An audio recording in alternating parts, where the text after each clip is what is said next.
Hello, I'm Sean Lim, and welcome to After 10. For years, women have taken up prominent posts as heads of state, as key decision makers, as top CEOs. And with President Park Geun-hye, Korea is also part of this club. On today's After 10, we go into the new world being shaped and developed by female leaders. Stay with us. Janet Yellen, who has been nominated to be the next chair of the U.S. Federal Reserve. Christine Lagarde, who has been the managing director of the IMF for 3 years. Angela Merkel, who has won a third term as German Chancellor. And President Park Geun-hye, who's made a successful debut on the global diplomatic stage.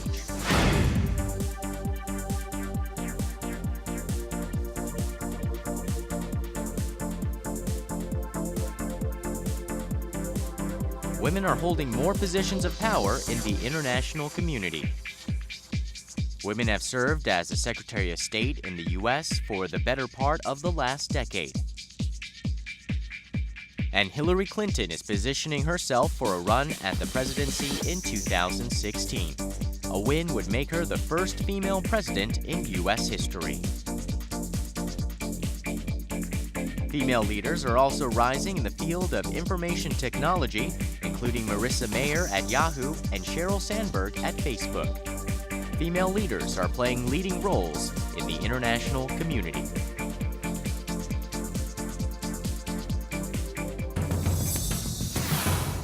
Well, Dean Kim, thank you so much for joining us here tonight on After 10.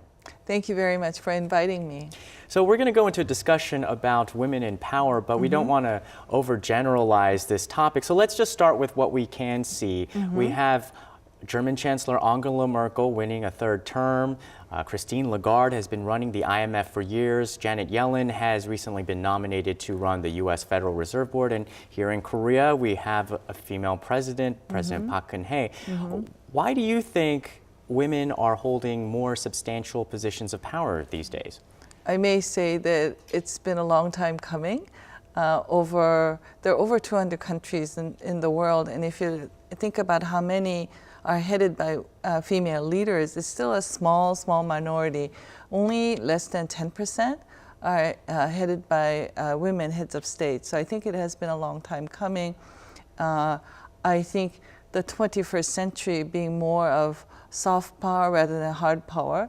The Cold War has ended, so there's more room for cooperation and collaboration among the different countries. And the global issues that we face today really requires all of us to cooperate. And I think in this kind of era, women leaders who have more leadership skills based on collaboration, cooperation, negotiation, I think can work very well in this day and age. So maybe that's one reason. Right, because you're saying that it's a long time coming. That may refer to the educated female workforce now coming of age, or that has come of age. But at the same time, you're alluding to more of this collaborative communication directed style of negotiations or leadership. Do you think there's something about a woman being in the driver's seat that really does take us to that direction of governance?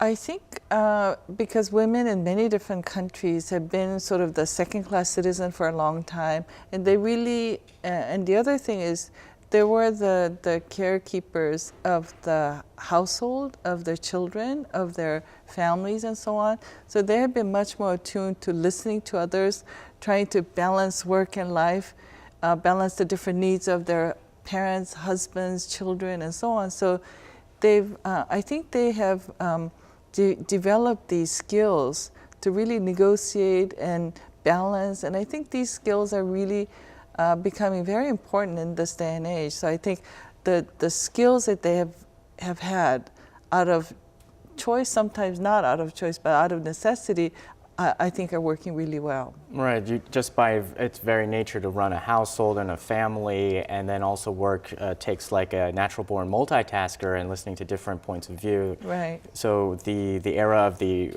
patriarchal, one direction, one vision type of governance, you think, is on the outs? I think there are times where we may need that kind of very focused, hard-driving leader. When you're faced with a major crisis, maybe that's the kind of leadership you need, and maybe if there is an armed conflict, maybe that requires that kind of concentrated leadership. I think men are more suited for that. They have been trained to be those kind of leaders, but I'm sure there's some women who are also as equally focused and so on. So depending on the context and situation, I think different leadership styles are needed, and the current global issues that we face today allows us to bring these kind of more women type of leaders. And it's interesting that there are many men who have these qualities who'd rather cooperate rather than compete. So I think those men can also be very important leaders in this kind of context. Right, and not all women fit into one mold. No. or archetype, but since we are talking about female leadership, if we may go into areas of different women archetypes, a lot of people have described Angela Merkel as more of a maternal authority figure. Margaret Thatcher, maybe that's that strong, independent women who can face up to men. How would you describe our president? I think our president is very principled, yet flexible. I mean, I think the principled part comes out stronger, but she doesn't have a hard sort of authoritarian leadership type, but she seems to be softer, more conciliatory. I think she has a slightly different leadership style than some of the male presidents that we've had. One thing that she gets praised from both left, right, center is that she's very principled. You know that she has a position and she's unlikely to sway too much. And I think some people, many people respect her for that, even though they may not agree with her. So what are the differences, you think, in governing philosophies when you do take maybe a maternal approach or an independent approach or a principled approach?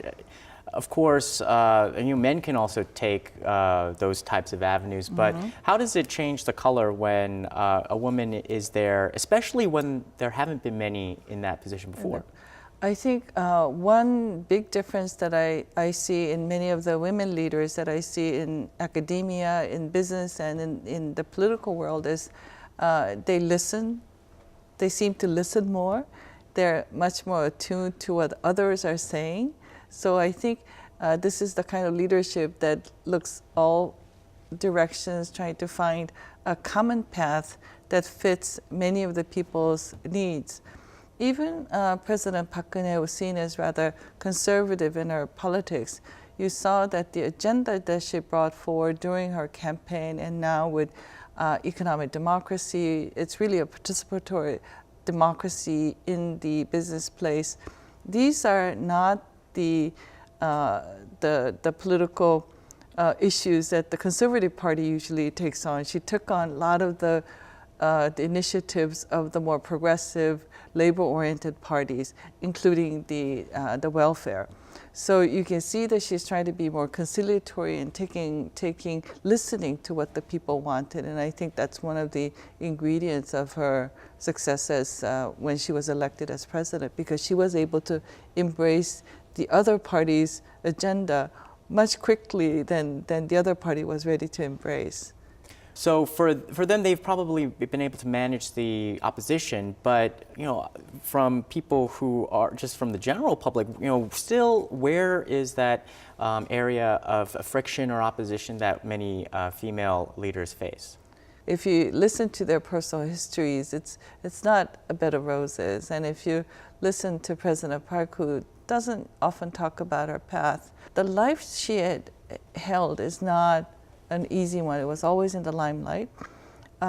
If you listen to her, read her autobiography kind of notes, it shows that she really had to do a lot of soul searching, starting from the base zero when she came up again in politics. So in Merkel's story, and if you look at Thatcher's story, these are the stories that are really not an easy path to the top. Well, speaking of which, you are dean at Women's College, and probably Korea's most well-known women's college, and known for graduating very traditionally well-groomed and proper women. And then on the other hand, these days it has a reputation of your graduates being real, dare I say, feisty and like very independent and really advancing women's rights. How do you balance the two in terms of creating the future, community of women?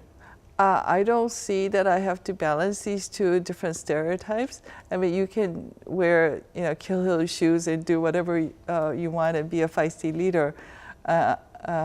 When we have big international conference to put together and so on, our female women students are up on the stage hammering away and lifting heavy, stage equipment and going on and doing lots of things because we don't have male students whom they can turn to and ask for help. So these girls in their heels can often, be as hardworking and physical as the guys. So I don't think there's necessarily a dichotomy. I think this can merge. And I think the image that Ihwa was producing nice homemakers, I think is a long time, an old story. And I hope the new story is that we're producing young women leaders who can be also very feminine and can have their household and family and so on. So we hope that we're diversified and we're nurturing women to be good citizens. Well, we should also mention that your academic focus is not necessarily gender equality in studies. You look at development, you economics and politics. So just wondering if you could shed some light on whether the fact that we're going to have Christine Lagarde as the head of the IMF and Janet Yellen as head of the U.S. Federal Reserve, two key positions in the monetary world. Do you think that we will be richer or poor with women controlling the money now? I think you're in wise hands. Women have been very good at working with a small budget and trying to feed the family and so on. There's an interesting story when Muhammad Yunus, who is the Nobel laureate in 2006 from the Grameen Bank of Bangladesh, we asked him why about over 90% of his customers are women. And he said, well, when I started the Grameen Bank, it wasn't just for women, but it largely became a bank for women, largely. Because he said earlier, when they're lending to men, men were very good at defaulting, so they would not pay back. And they know when they receive the small funding, they would be using it for their own good purpose. But when they started lending to women, not only were they repaying the money they borrowed, but they were feeding their children before they were feeding themselves, clothing the children, and educating the children, and working with the family, the extended family, and so on. So over time, the customer base had become almost all women. And I think that's a telling story, that if you give the purse string to women, we're going to be in good hands. And I hope that means that we won't have the kind of the financial crisis that we have seen since in 2008. Well, Harvard's president, who is also a woman now, recently visited Ihwa. What was the main agenda of her trip? She makes these visits to different countries around the world, and when she travels, she makes a point of visiting with young women, young children, young girls in most cases. She said that when she became president of Harvard in 350 plus history at Harvard, she's the first female president. And without her even recognizing that this was the persona that she was created into, she was getting letters from all around the world from young girls that she has now become an inspiration for them, so that they could somehow someday dream to become a president of a major university such as Harvard. So she makes a point of visiting with young girls when she visits around the world. When she had decided to come to Korea, Ewha and Harvard had been working together for a long time on various programs. So it was natural for her to think about coming to Ewha. What was really nice is when she delivered the public speech, which is Educate Women, Change the World. She talked about the values of educating women, that it was fair, which we heard a lot, and smart. It's economically smart to educate women and have them work in the labor force. And finally, she said it was transformative. If you saw the story of Malala, the young girl from Pakistan who was shot in the head by the Taliban and now doing very well in England, her message was education. But this young girl, faced with near death, can talk about educating women and educating girls. That's a very powerful message. It's transforming our society. So she talked about the transformative power of educating women, and that was really powerful. And you have seen Korea change in this regard as well. Mm-hmm. When you were growing up, were there a lot of opportunities of education for women? I think Korea, unlike any impoverished country, we still had a very high desire for education. I think for even in the 1950s or early 60s, before we really started the rapid economic growth, our level of literacy, attendance in primary school was much higher than comparable countries at similar economic levels. So it shows that we had a very strong place very high value on education, and that continues. So that has been there for a long time. And women's education, along with that principle, was pretty high. What was a big difference was the labor force participation was relatively low, but that went up during the industrialization phase. The next phase is empowering women, and that I think is kind of slow for us, and that's still an area where we need to do a lot of catch up. Part of that empowerment in the past has been for women to play the man's game and try to succeed and carve a path in that regard. Mm-hmm. Are you training your students to carve a different path? Like, is the path for success for a woman different for the today's generation woman versus the Park Geun-hye generation? I think we had this sort of brainstorming sessions at Ewha last year, and we were talking about how is the world changing, and what kind of leadership or what kind of skills we need to do well in this kind of era. And this includes both men and women who are in the discussion. We felt that we really, the era of hard power, competition are over, and we're really looking into soft power, collaboration, and cooperation.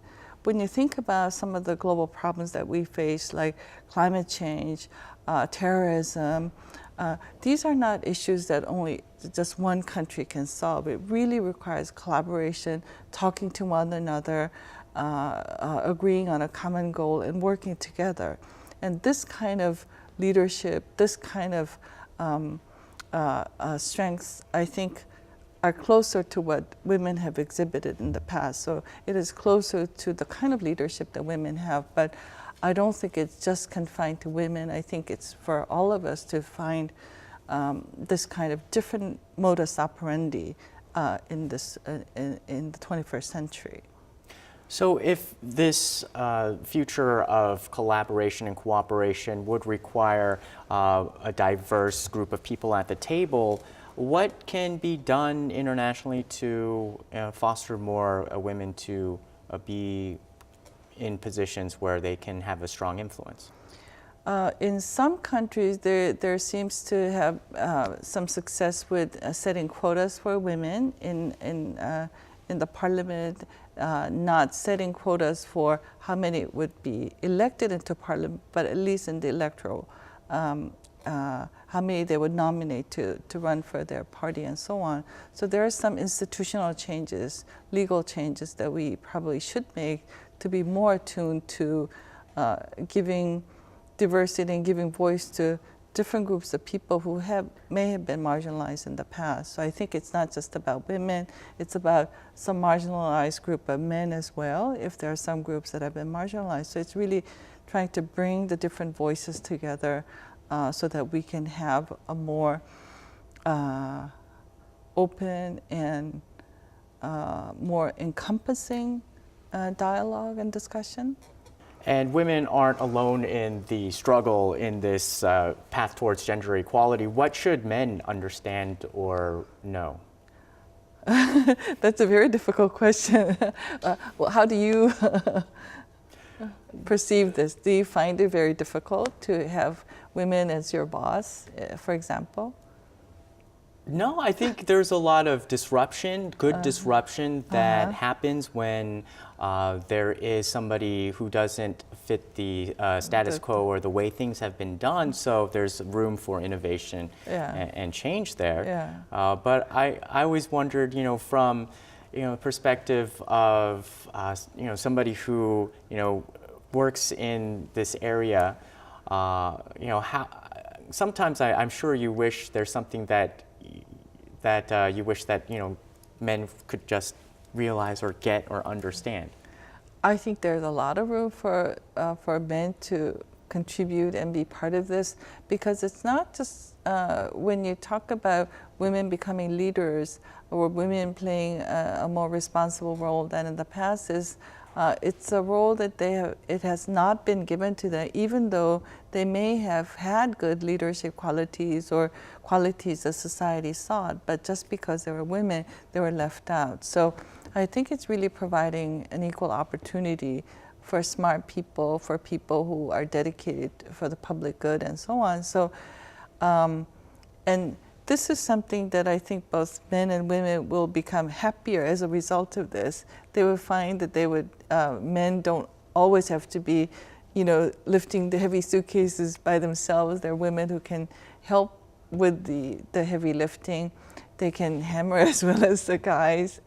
So I think if men who are more supportive realize that this is a win-win situation for them as well. It's not so much burdensome for them to be the sole breadwinner or the sole, soldier for their country. So it's sharing the burden, I think. So it's something that both, I think, men and women would find to be a good thing for all of them. All right. Well, it sounds like we're on to an exciting new future. Thank you so much for joining us here tonight. Thank you very much. And that does it for us tonight on After 10. Thank you so much for watching. We'll see you soon.